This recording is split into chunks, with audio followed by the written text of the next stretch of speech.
Dans ce cours, nous allons donc essayer de présenter quelques éléments conceptuels relatifs à ce problème particulièrement inquiétant que constitue la toxicomanie dans notre société actuelle. Dans ce cours consacré à la première approche conceptuelle de la toxicomanie, nous verrons successivement un certain nombre de difficultés de définition même de la toxicomanie. Il faudra ensuite envisager la nature des produits stupéfiants, des données économiques tant ce problème est plurifactoriel, et enfin tenter de répondre à quelques grandes questions. En introduction, on peut dire que les conduites toxicomaniaques figurent parmi nos premières préoccupations en matière de santé publique, tant par les conséquences qu'elles comportent pour la santé des individus et les risques de contamination pour les tiers, notamment vis-à-vis du virus de l'immunodéficience humaine, mais également par leurs conséquences sociales et économiques qui préoccupent les pouvoirs publics. Sur le plan social, ces conduites, considérées pour la plupart comme des comportements délinquants en tant que tels, sont de plus génératrices d'une délinquance associée, conséquence du besoin d'argent sans cesse croissant lié au financement de la consommation. De plus, les énormes profits générés par le commerce de ces produits sont à l'origine de véritables prises de contrôle de l'économie de certains pays par de grands trafiquants. Ils permettent également l'achat de complicités, contribuant à affaiblir de nombreuses démocraties. Définir une toxicomanie n'est de plus pas facile, comme nous le verrons, suivant que l'on privilégie le mot toxique qui renvoie à celui de produit ou celui de manie qui renvoie à celui de comportement. En outre, des conceptions culturelles variables vont créer de surprenantes tolérances dans certains pays, alors que ces mêmes produits feront l'objet d'une stricte prohibition dans d'autres pays. De même, la stigmatisation de certains comportements additifs va faire l'objet de variations très importantes selon les pays, les cultures ou même les époques. Nous allons essayer de mieux cerner cette complexité et cette diversité de ce phénomène médico-social que représente la toxicomanie au travers de diverses approches médicales, épidémiologiques, économiques ou encore légales. Définir une toxicomanie n'est pas forcément facile, comme nous venons de voir, selon que l'on privilégie ou non le terme toxique par rapport à celui de manie ou encore l'inverse. Selon l'Organisation mondiale de la santé, l'accent est actuellement mis sur l'aspect de pharmacodépendance. Cette pharmacodépendance est alors définie comme un état psychique et parfois physique résultant de l'interaction entre l'organisme et une molécule chimique. Cette interaction va être caractérisée par des modifications du comportement et d'autres réactions qui engagent toujours fortement l'usager à poursuivre la prise de cette substance chimique pour d'une part en retrouver les effets psychiques et d'autre part éviter les effets de la privation. Dans cette définition se retrouvent les éléments principaux communs à toute forme de toxicomanie, à savoir la dépendance, mais aussi les phénomènes de renforcement qui poussent au maintien de la consommation et à l'augmentation des doses. Ceci est d'autant plus marqué que s'observe un troisième élément, une tolérance qui apparaît progressivement. Cette tolérance correspond à un état d'adaptation pharmacologique qui va nécessiter l'augmentation des doses pour obtenir la même intensité des effets. Les trois caractéristiques d'une substance capable d'engendrer une toxicomanie sont donc liées à sa capacité d'induire des phénomènes de dépendance, de tolérance et de renforcement. Ces substances sont alors qualifiées de drogues dans le langage commun. Il faut remarquer à ce stade que ces trois caractéristiques ne sont pas l'apanage unique de molécules chimiques. Il est ainsi possible de décrire certains comportements, qualifiés alors de comportement addictif qui comporte ces trois caractéristiques: l'abus des mots croisés, l'abus du sexe, du jogging, de la télévision. Selon Goodman, l'addiction peut se définir comme l'impossibilité de contrôler un comportement et la poursuite de celui-ci en dépit de la perception par le sujet de ses conséquences négatives. Dans ce cadre, l'objet est plus qu'un objet de plaisir, il est devenu un objet de besoin. La personne, alors dépendante, consacrera beaucoup de temps pour obtenir la substance, l'utiliser et même récupérer de ses effets, ou pour adopter un comportement addictif. Elle abandonnera de ce fait des activités sociales, professionnelles ou de loisirs. C'est dire combien l'approche pharmacologique est réductrice par rapport à l'approche comportementale. L'une des clés de la compréhension de la toxicomanie est en effet liée à l'appréhension d'un phénomène non limité à l'usage d'un produit. En effet, ce que le médecin observe est en fait la relativité d'un produit, d'une personnalité et d'un environnement socio-culturel. Il faut savoir en effet, si l'on se centre uniquement sur l'aspect produit, donc drogue, selon la définition que nous en avons donnée, d'autres facteurs doivent être relevés. Premièrement, la relativité des normes selon les époques et les cultures. Par exemple, sous l'Empire ottoman, l'usage du tabac était interdit et la peine de mort appliquée à celui qui bravait l'interdit. Dans le même temps, l'usage de l'opium était libre. Dans nos sociétés occidentales, l'usage de l'alcool est autorisé, voire valorisé. Celui du hashish est interdit, alors que c'est rigoureusement l'inverse dans certaines sociétés arabo-musulmanes. Deuxièmement, l'existence de liens entre la dangerosité pour la santé d'une substance et son inclusion parmi les drogues n'est pas systématique et doit être relevée. Deux exemples. L'alcool, non considéré en France comme une drogue, alors que 5 millions de personnes présentent des problèmes médicaux, des difficultés psychologiques ou sociales secondaires à une consommation exagérée d'alcool. Alors que l'alcool est la troisième cause de mortalité, qu'il est responsable de 40% des accidents de la route, 40% des hospitalisations hommes dans les hôpitaux psychiatriques, de 5000 crimes et suicides par an, et qu'il est consommé par 20 à 70% des individus incarcérés pour violence.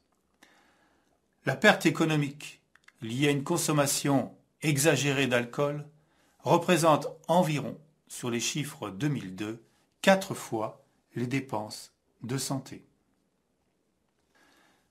Le chocolat, autre exemple, que personne ne peut spontanément qualifier de drogue, alors qu'il peut faire l'objet de véritables abus toxicomaniaques dangereux pour la santé. Troisièmement, la nature du produit ou de l'acte ne suffit pas à définir un comportement addictif. Il faut en effet rajouter une variable qui va faire la différence entre l'usager et l'abuseur.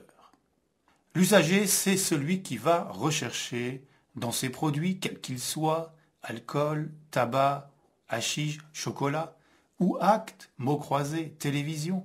Il va rechercher dans ses produits ou actes un plaisir, mais un plaisir dont il va rester maître de la consommation et de ses conséquences individuelles et sociales. À l'inverse, l'abuseur peut être défini comme une personne ayant perdu la maîtrise de l'usage et dont il devient progressivement dépendant et voit de ce fait se détériorer la vie sociale. L'abus peut être ainsi caractérisé par l'utilisation inadéquate d'une substance ou à l'adoption d'un comportement conduisant soit à l'incapacité de remplir des obligations majeures dans le domaine du travail, de l'école, de la famille, ou à la mise en situation potentiellement dangereuse, conduite automobile, dans le sport ou au travail, ou encore conduisant des problèmes judiciaires, personnels ou sociaux. Le passage d'un usage maîtrisé à un abus est important à identifier car il correspond à nos yeux ce à quoi le médecin doit porter attention et soin. Enfin, trois dimensions semblent importantes à considérer également en matière de conduite addictive. Le plaisir, nous l'avons déjà évoqué, mais aussi l'interdit et sa transgression qui rendent encore plus complexe le décryptage d'une conduite toxicomaniaque, mais aussi les mesures de lutte et de prévention. Au total, la définition d'une toxicomanie, si elle s'appuie sur une définition pharmacologique, elle ne peut rendre compte de la globalité d'un phénomène. Dans certains pays, les comportements abuseurs, faisant ou non appel à un produit, sont ainsi définis en fonction de deux variables. La nocivité sociale pour l'individu, l'acceptabilité sociale de l'abus. L'on peut ainsi faire figurer sur un même graphique des comportements très divers qui vont pouvoir aller de l'abus des mots croisés à celui de l'héroïne. Dans la suite de cet exposé, nous ne traiterons que des problèmes relatifs à la consommation et à l'abus des produits stupéfiants, définis d'une part par leurs effets sur le psychisme des individus, substances dites alors à effet psychotrope, et d'autre part par leur potentiel de pharmacodépendance, associant les trois caractéristiques de dépendance, tolérance, renforcement.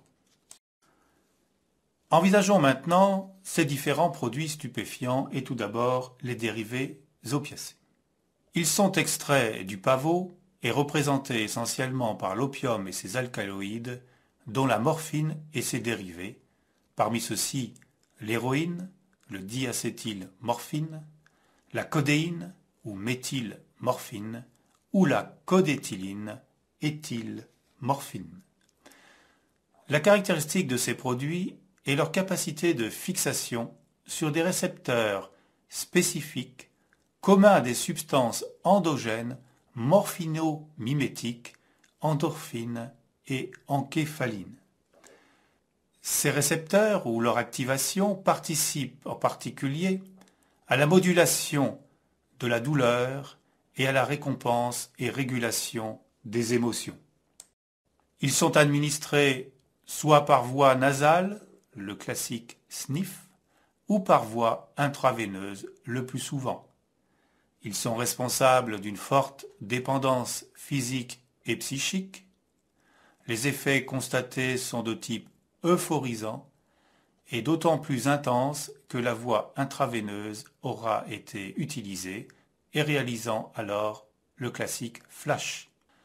À forte dose, ils sont responsables de coma par surdosage avec un risque de décès en l'absence de prise en charge médicale. À l'arrêt, le sujet ressentira des manifestations physiques et psychiques de l'état de manque. À long terme, ils sont responsables de troubles neurocomportementaux. Les psychostimulants deuxième classe médicamenteuse, représentés tout d'abord par les dérivés amphétaminiques, administrés par voie orale ou intraveineuse, et la cocaïne, qui est un alcaloïde extrait de la feuille de coca, qui s'administre soit par voie nasale ou plus rarement par voie intraveineuse. Leur mode d'action passe par une inhibition de la recapture de la dopamine et de la noradrénaline et par une augmentation de la libération de dopamine, observée tout particulièrement pour les amphétamines. Il n'y a pas de dépendance physique, mais une forte dépendance psychique. Ces produits sont responsables d'une stimulation de la vigilance et de la mémoire, responsables également d'effets euphorisants, puis s'installe une angoisse avec irritabilité, insomnie, voire un état dépressif. Les accidents de surdosage sont gravissimes et responsables de décès malgré une prise en charge médicale précoce. À long terme, le risque de comportement aigu est important, troubles comportementaux de type psychotique, mais également troubles vasculaires graves, particulièrement inhabituels chez le sujet jeune, de type accident vasculaire cérébral ou infarctus du myocarde. Les hallucinogènes, ce sont les produits les plus couramment consommés. Non pas tant le LSD dans nos pays, l'acide lysergique diéthylamide, un produit faussement considéré comme bénin, car n'entraînant pas de dépendance physique, qui a des propriétés dopaminergiques et sérotoninergiques, et qui est responsable d'euphorie et de modification des perceptions visuelles et auditives, avec un risque non négligeable de décompensation d'une psychose aiguë. C'était la drogue de choix des campus américains des années 60, qui est allée de pair, souvenez-vous, avec le développement de la musique dite psychédélique. Le cannabis, beaucoup plus courant, chanvre indien, sous ses deux formes, marijuana, composé des feuilles et de l'extrémité florale des plantes, ou le hashish sous la forme de résine. Il faut savoir que la concentration du principe actif, qui est le tétrahydrocannabinol, est très variable en fonction de la plante d'origine, des modalités d'extraction et de sa présentation. Le cannabis est responsable de la classique ivresse cannabique, faite d'excitation, d'hallucination, de sentiments extatiques et suivie par une phase de relaxation, voire de sommeil. Cependant, tout n'est pas rose dans l'univers du cannabis. 3 sortes d'effets nocifs sont discutés. Tout d'abord, le déclenchement d'affections psychiatriques. Un rôle dans ce déclenchement, et en particulier dans celui de la schizophrénie, a été soulevé par différentes études. Certains ont en effet montré que les risques de développer une schizophrénie seraient 2 fois plus importants parmi les gros consommateurs de cannabis que dans la population générale. Cependant, le lien n'est pas formellement établi, car le cannabis n'est ni suffisant à lui seul, ni indispensable au développement d'une psychose. C'est probablement un élément à considérer et pour certains à prévenir parmi d'autres facteurs susceptibles de favoriser le développement d'une psychose. Deuxième type d'effet nocif, des effets dans la sphère cognitive. Ceux-ci sont surtout mis en évidence parmi les fumeurs chroniques et les gros consommateurs, en sachant que l'on devient gros consommateur à partir de 5 joints par jour, et des effets observés en phase de consommation. Ces effets sont représentés par une atteinte des capacités mnésiques, tant à court qu'à long terme, et une atteinte des capacités attentionnelles et de concentration. Par contre, les études n'ont pas montré de manière convaincante la permanence de ces effets cognitifs au-delà de la période de consommation. Enfin, certaines études ont suggéré, et les arguments sont en train de se renforcer, que la consommation de cannabis pouvait être associée à une augmentation de la fréquence de certains cancers, carcinomes à cellules squameuses des voies aérodigestives supérieures et du poumon, augmentation de la fréquence de certains de ces cancers, d'autant que cette consommation de cannabis est associée avec une consommation d'alcool et ou de tabac. Quelques données économiques. Il est difficile de chiffrer, bien entendu, avec certitude, l'importance exacte du marché de la drogue. Il concerne environ 10% de la population du globe, contre 30% pour le tabac et 50% pour l'alcool. Pour autant, des estimations situent ce marché sur le plan économique comme représentant environ 8% du commerce mondial. C'est un commerce particulièrement lucratif et pour certains pays, le marché de la drogue représente une part importante de la richesse nationale. Ainsi, les revenus liés au commerce de la drogue représentent 1/10 du produit intérieur brut pour l'Afghanistan et la Birmanie, 2% pour la Colombie et le Laos, et environ 1% pour tous les autres pays. Mais il faut souligner que le revenu des agriculteurs qui cultivent les plantes illicites ne représente que 1% des sommes dépensées en bout de chaîne par les toxicomanes, l'essentiel revenant alors de manière évidente à la chaîne de production et de trafic. Les pays producteurs sont peu nombreux en ce qui concerne les produits opiacés.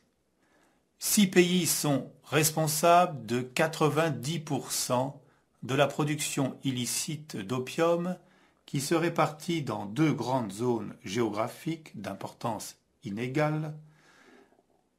Une première zone qualifiée du triangle d'or comprenant le Laos, la Thaïlande et la Birmanie. Une deuxième qualifiée de croissant d'or et comprenant au premier chef l'Afghanistan mais aussi l'Iran et le Pakistan, l'Afghanistan étant responsable à elle toute seule des 3/4 de la production totale d'opium. Concernant la cocaïne, 3 États latino-américains, le Pérou, la Colombie, la Bolivie, concentrent 90% de la production de cocaïne qui est cultivée à 50% au Pérou et extraite à 70% en Colombie. Concernant le cannabis, la production en est géographiquement plus dispersée. Sous la forme de marijuana, sa production est surtout le fait du Mexique et des États-Unis, et depuis peu de l'Afrique du Sud, devenu le premier producteur régional de marijuana, alors que le hashish est surtout produit par le Liban, le Maroc, qui serait devenu le premier producteur mondial avec un chiffre d'affaires estimé à 12 milliards de dollars. L'Afghanistan et le Pakistan sont également des zones de production. Pour ce qui concerne les drogues synthétiques, la situation est beaucoup plus contrastée, bien que certains pays se soient spécialisés dans certains produits. Ainsi, les Pays-Bas sont de grands producteurs d'amphétamines ainsi que de LSD. Aux USA seraient surtout produits du LSD et des pilules ecstasy, le 3,4-méthylène dioxyméthamphétamine. Pour les autres dérivés amphétaminiques, méthamphétamine, D-méthamphétamine hydrochloride ou surnommé ICE, seront produits dans des laboratoires clandestins aux États-Unis, en Corée du Sud, en Chine, à Taïwan, en Philippines et plus récemment aussi en Birmanie. D'une manière générale, la production d'héroïne et de cocaïne a doublé dans la deuxième partie des années 1980 et tend à se développer hors des pays traditionnels de production, tant en Asie qu'en Amérique latine. Le plus fort développement concerne les dérivés amphétaminiques avec l'apparition de nouvelles zones de production dans les pays d'Europe centrale et en Russie, nouveaux venus sur le marché de la drogue. Quant au trafic, que faut-il en dire? Tout d'abord, en le définir.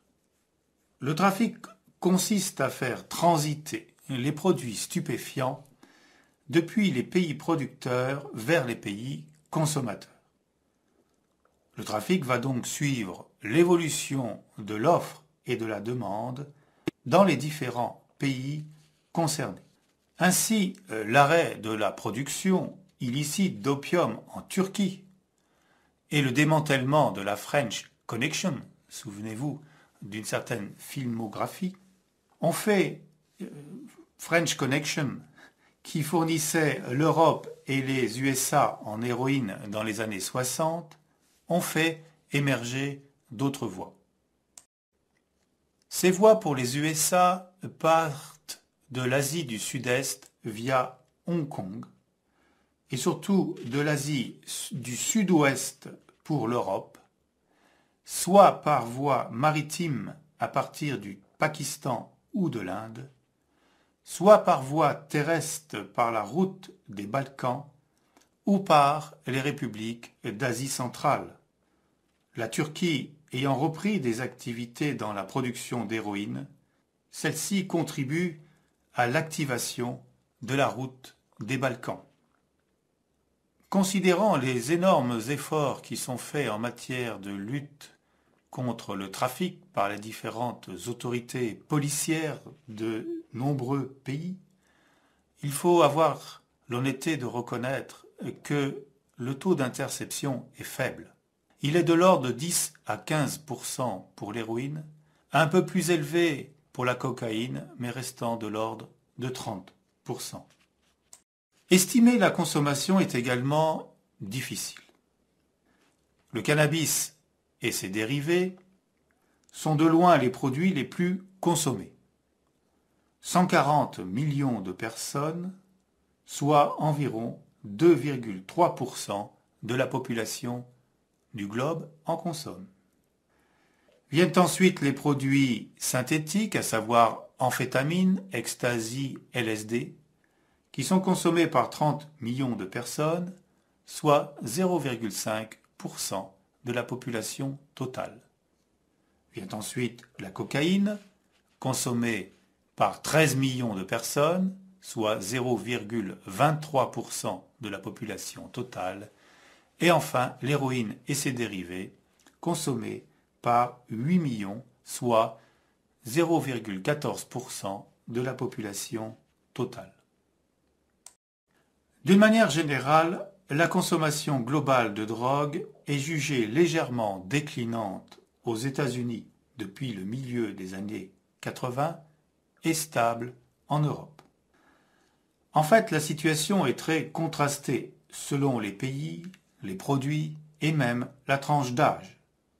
Ainsi, aux USA, l'usage des stupéfiants a progressé de 78% chez les adolescents de 12 à 17 ans entre 1992 et 1995.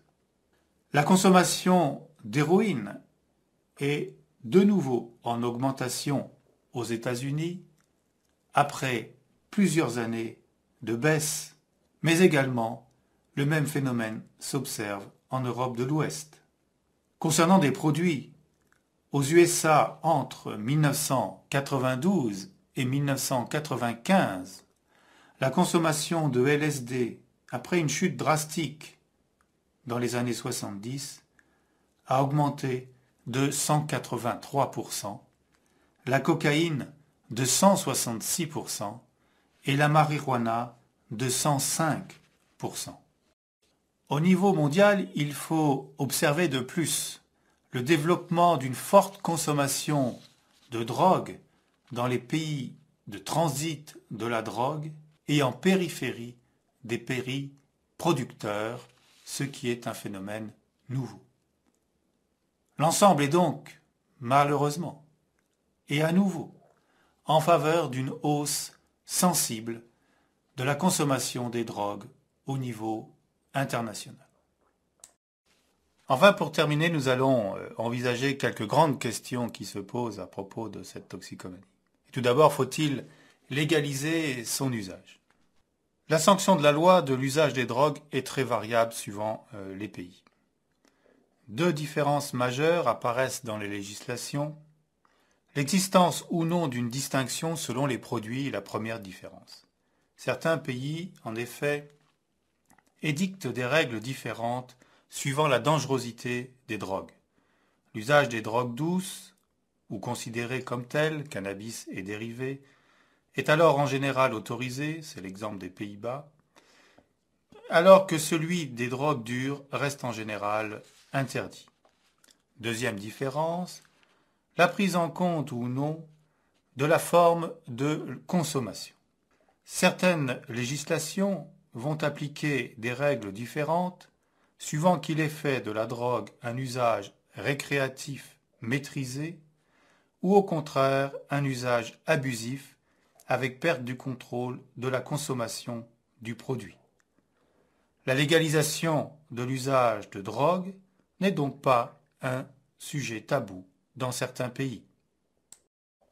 Quel en est l'objectif ? La légalisation vise à changer les structures du marché, car si la prohibition de l'usage ne fait pas disparaître le produit du marché, elle en change les structures. En effet, avec prohibition vont rimer interdit, illégalité, prix élevé, qualité discutable des produits, délinquance, tout phénomène qui vont centrer la vie du toxicomane dans un monde de marginalité et de délinquance. Légaliser vise donc à réduire cette délinquance et à permettre une modification du style de vie du toxicomane. Cependant, le législateur retient sa plume devant ces avantages, car il redoute une explosion de la consommation que permettrait cette légalisation et que semble suggérer l'exemple espagnol. En effet, en Espagne, en période post-franquiste immédiate, l'Espagne avait légalisé l'usage des produits stupéfiants et notamment du cannabis. Il avait été observé une très forte augmentation de la consommation de ces produits qui avait fait revenir en arrière le gouvernement espagnol. Mais s'agissait-il d'un phénomène induit par cette légalisation ou tout simplement la révélation d'un problème jusque-là caché ? À ce jour, il n'existe aucune certitude de l'absence d'effet de ce type d'une politique de légalisation, ce qui explique que seul un nombre réduit de pays ont tenté cette expérience. Une solution intermédiaire consiste à autoriser le corps médical à prescrire des produits de substitution qui évitent le recours à des produits illicites et ainsi le contact avec le milieu de la drogue. Ces programmes, qu'ils fassent appel à des opiacés de synthèse ou à la délivrance même d'héroïne, sont en plein développement et apportent un meilleur confort aux toxicomanes qui peuvent ainsi plus facilement saisir au contact du prescripteur médical des opportunités réelles de soins. Deuxième question. Le premier contact détermine-t-il une toxicomanie ? C'est une question lancinante qui nous est souvent posée par les parents et dont la réponse est complexe. En effet, différents facteurs vont expliquer la poursuite de l'intoxication après une première expérience. Tout d'abord des facteurs propres à la personnalité de l'individu. Il n'existe pas de troubles spécifiques ou prédictifs de la personnalité. Par contre, il est rare de ne pas observer de troubles de la personnalité parmi les toxicomanes. L'on peut ainsi distinguer par ordre de fréquence une personnalité dite antisociale. Cette personnalité se marque par une impulsivité, une instabilité comportementale, une labilité de l'humeur avec une tendance dépressive et des conduites antisociales. Deuxième caractéristique, des états limites. Des états limites avec des relations à autrui de nature anaclitique, personne ayant un besoin constant d'étayage, ou de nature abandonnique, personne ayant une forte tendance à l'angoisse et au passage aux actes. Enfin, il est possible d'observer des personnalités psychotiques dont le pronostic est lié à la gravité de l'affection psychiatrique sous-jacente. Deuxième ordre de facteurs, des facteurs propres au produit. Des variations individuelles de sensibilité aux effets pharmacologiques de telle ou telle substance peuvent également expliquer cette fidélisation à un produit. Enfin, sont reconnus des facteurs propres à l'environnement social. En effet, la pression de l'environnement social du consommateur peut l'inciter à la permanence de la consommation. C'est l'influence reconnue des pairs marginaux, pairs, P-A-I-R-S, forme particulière de contraintes sociales dans certains milieux et qui rime souvent avec un engagement dans d'autres formes de conduite déviante. L'on retrouve ainsi les trois facteurs qui peuvent conduire à une toxicomanie: la rencontre avec un produit, une personnalité particulière et un moment socio-culturel particulier. En conclusion de cette première approche conceptuelle de la toxicomanie, nous pouvons dire que réduire ou vouloir réduire ce phénomène à la consommation d'un produit et réduire la lutte contre la toxicomanie à la suppression du produit est donc une vision totalement réductrice et inadaptée de ce problème. Seule en effet une approche multidisciplinaire du problème est à même d'avancer des solutions aux défis que nous pose le développement de la toxicomanie dans nos sociétés modernes.